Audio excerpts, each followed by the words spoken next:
ಎಲ್ಲರಿಗೂ ನಮಸ್ಕಾರಗಳು. ನನ್ನ ಹೆಸರು ಫಲಕ್ ದಾಸ ಮುಲ್ಲಾನವರ್. ನಾನು 9ನೇ ತರಗತಿಯಲ್ಲಿ ಓದುತ್ತಿದ್ದೇನೆ.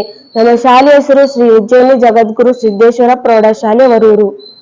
ಈಗ ನಾನು ಪೀನ ಮಸೂರದ ಎದುರುಗಡೆ ಒಂದು ವಸ್ತುವನ್ನು ವಕ್ರತಾ ಕೇಂದ್ರ 2F ಒಂದು ಆಚೆಗೆ ಇಳಿಸಿದಾಗ ಉಂಟಾಗುವ ಪ್ರತಿಬಿಂಬದ ಬಗ್ಗೆ ತಿಳಿಸಿಕೊಡುತ್ತೇನೆ.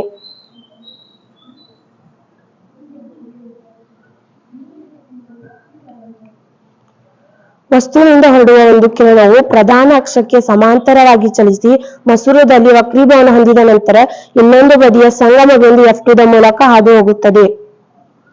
ಅದೇ ರೀತಿ ವಸ್ತುವಿನಿಂದ ಹೊರಡುವ ಇನ್ನೊಂದು ಕಿರಣವು ಮಸೂರದ ದೃಕ್ಕೇಂದ್ರ O ಮೂಲಕ ವಕ್ರೀಭವನ ಹೊಂದಲಾರದೆ ನೇರವಾಗಿ ಚಲಿಸಿ ಸಂಗಮ ಬಿಂದು F2 ಮೂಲಕ ಹಾದು ಹೋದ ಕಿರಣವನ್ನು ಒಂದು ಬಿಂದುವಿನಲ್ಲಿ ಛೇದಿಸುತ್ತದೆ. ಅಂದರೆ ಇಲ್ಲಿಯೇ ಪ್ರತಿಬಿಂಬ ಉಂಟಾಗಿರುತ್ತದೆ.